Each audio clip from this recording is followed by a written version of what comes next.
दोस्तों शादी के नाम मात्र से ही मन में लड्डू फूटने लगते हैं और शादी तय होने के बाद से शादी होने तक के जो बीच का समय होता है वो भी कमाल का होता है। इस समय में लड़की लड़के दोनों की नींदें उड़ जाती है। लेकिन इस जहान में शादी के नाम पर जो रीति रिवाज और रस्में होती हैं वो जानने और देखने दोनों के लायक होती हैं, जिनको देखने के बाद आपको यकीन करना भी मुश्किल हो जाता है। तो आज की इस वीडियो में हम आपको दुनिया भर में शादी के नाम पर होने वाली अजीब परंपराओं के बारे में बताने वाले हैं, जिनको देखने के बाद आपका दिल खुश हो जाएगा। लेकिन ये बताने से पहले इस चैनल को प्लीज सब्सक्राइब करके साथ में बेल आइकॉन को जरूर ऑन कर देना। दोस्तों अफ्रीका के कुछ एरियाज में इस परंपरा की बहुत ज्यादा मान्यता है। वहाँ जब किसी लड़का लड़की की शादी होती है तो लड़की की माँ पहली रात दुल्हा दुल्हन के साथ ही होती है। ऐसा इसलिए होता है क्योंकि उनका मानना है कि पहली रात के दौरान दुल्हा दुल्हन दोनों ही आपस में सही से तालमेल बैठा नहीं पाते।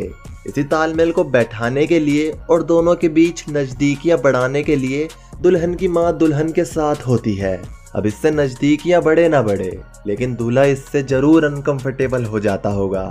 नेक्स्ट दोस्तों, चीन और मंगोलिया में दोर नाम की एक जनजाति रहती है जो अपनी एक अलग ही परंपरा के लिए जानी जाती है।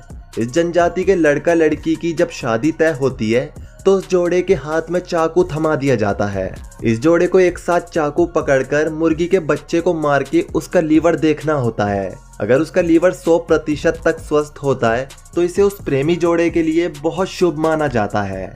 लेकिन अगर चिकन के लीवर में कोई प्रॉब्लम निकलती है तो इनसे तब तक मुर्गी के बच्चे को कटाकर उसके लीवर का निरीक्षण करवाया जाता है जब तक इन्हें एक स्वस्थ लीवर नहीं मिल जाता। दोस्तों देख रहे हो शादी के नाम पर कैसी कैसी परंपराएं निकाल रखी हैं। दोस्तों अब हम आपको बोर्नियो देश में शादी के नाम पर होने वाली एक ऐसी परंपरा के बारे में बताने वाले हैं जिसको सुनने के बाद आप सच में चौंक जाएंगे। दोस्तों बोर्नियो देश में टिडोंग कम्युनिटी के लोग रहते हैं। एक तरीके से ये पूरा देश ही इन्हीं का है, जो मलेशिया और इंडोनेशिया दोनों देशों का हिस्सा कहलाता है। इधर के लोग शादी होने के बाद नवविवाहित जोड़े को 3 दिन के लिए एक कमरे में बंद कर देते हैं और इस कमरे में ना ही कोई वॉश बेसिन होता है और ना ही कोई टॉयलेट, और 3 दिन बाद ही इस कमरे को खोला जाता है। इस बीच ये न्यूली मैरिड कपल इस बंद कमरे में वो तो करता ही है जो शादी के बाद हर जोड़ा करता है, लेकिन इसके अलावा इस बंद कमरे में ये जोड़ा वो भी करता है जो एक इंसान रोजमर्रा की जिंदगी में करता है। आप सोच सकते हैं कि इस जोड़े को कितनी मुसीबतों से गुजरना पड़ता होगा, लेकिन भैया इस देश के लिए परंपरा पहले है, मुसीबतें बाद में है। दोस्तों अब हम आपको शादी के नाम पर होने वाली एक ऐसी परंपरा के बारे में बताने वाले हैं जिसमें औरतों का बहुत तगड़ा ट्रांसफॉर्मेशन हो जाता है। दोस्तों मोरिटानिया देश में दुल्हन को शादी से पहले मोटा किया जाता है। इस देश में रहने वाले लोगों का ये कहना होता है लड़की जितनी मोटी होगी उसकी शादी के बाद की जिंदगी उतनी ही अच्छी गुजरेगी। इसके लिए वहाँ की लड़कियों को उनके पेरेंट्स पढ़ाई कराने से ज्यादा मोटे होने पर जोर देते हैं। इसके लिए उन्हें खूब खिलाया जाता है। और हैरानी की बात तो ये है इस देश में दूल्हे के घर वाले भी पहले ही अपनी ये फरमाइश रख देते हैं। वो कहते हैं लड़की भले ही पढ़ी लिखी ना हो, उसे कोई काम काज ना आता हो, लेकिन बस वो मोटी होनी चाहिए। क्या बात है यार। दोस्तों आपको कैसी दुल्हन चाहिए, मोटी या पतली? नीचे कमेंट सेक्शन में अपनी राय जरूर देना। दोस्तों अब हम आपको शादी को लेकर दुनिया का सबसे अजीब ट्रेडिशन बता देते हैं। दोस्तों केनिया में मसाई जाति के लोग जब अपनी बेटी की शादी करते हैं तो शादी के दिन वो अपनी बेटी का सर मुंडवा देते हैं, जिसके बाद लड़की के ऊपर थूका जाता है। इसे वो आशीर्वाद कहते हैं। वैसे आमतौर पर थूकने को अच्छा नहीं माना जाता, लेकिन मिसाई लोग अपनी इस परंपरा को सौभाग्य का प्रतीक मानते हैं। और साथ ही आपको ये भी बता दें, इस समुदाय में सुहागरात से पहले दुल्हा अपनी होने वाली बीवी का चेहरा नहीं देख सकता। अच्छा हुआ ये रूल हमारे यहाँ नहीं है। दोस्तों भारत में जहाँ सालियाँ जूता चुराकर ही खुश हो जाती हैं, वहीं रोमानिया देश में पूरी की पूरी दुल्हन को ही चुरा लिया जाता है।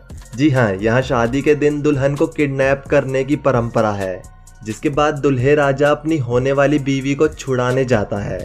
और ऐसा करने के लिए दुल्हन को किडनैप करने वाले दुल्हन के ही लोग दुल्हे साहब के आगे अच्छी खासी डिमांड करते हैं, जिसको ना चाहते हुए भी दुल्हे को मानना ही पड़ता है।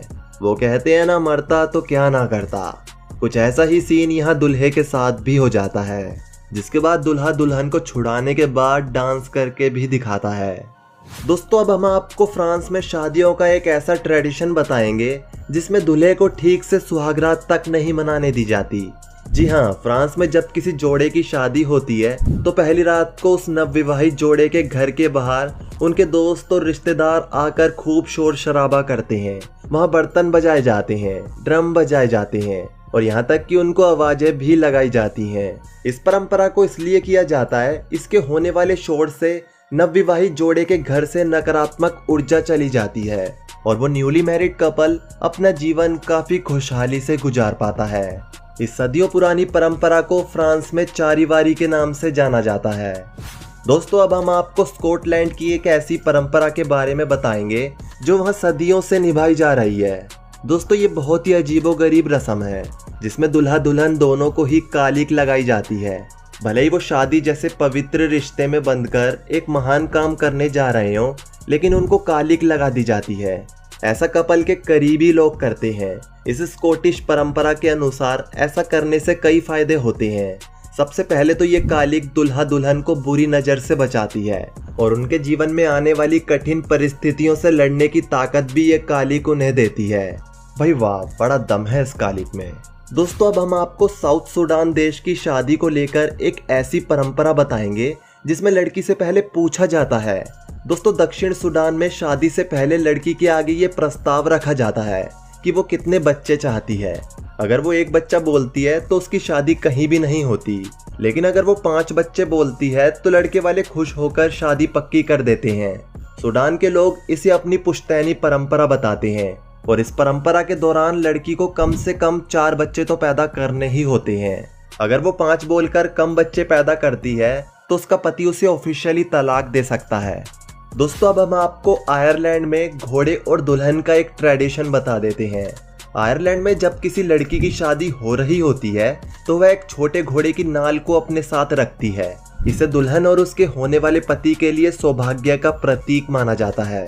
इसके अलावा आयरलैंड में शादी के दौरान दुल्हन को उसके गुलदस्ते में छोटे घोड़े की नाल लगा के दे दी जाती है, तो ये भी बहुत शुभ माना जाता है।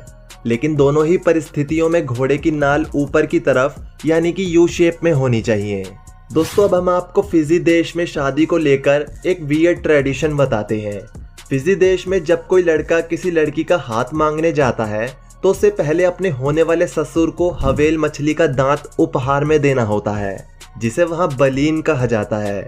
अगर वो हवेल मछली के दांत का जुगाड़ नहीं कर पाता तो उसकी शादी अटक जाती है, जिस वजह से वहाँ के पेरेंट्स अपने लड़के के लिए बचपन से ही हवेल मछली के दांत की तलाश में लग जाते हैं, जो कि बड़ी मुश्किल से मिलता है।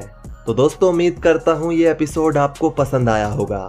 अगर आया तो वीडियो को लाइक जरूर करना, साथ ही इस चैनल को सब्सक्राइब करके साथ में बेल आइकॉन को जरूर ऑन कर देना और वीडियो के बारे में आपकी क्या राय है नीचे कमेंट सेक्शन में डिस्क्राइब करना और जाते जाते इस वीडियो को अपने दोस्तों में प्लीज जरूर शेयर करना। तो आते हैं नेक्स्ट वीडियो में, तब तक के लिए बाय बाय।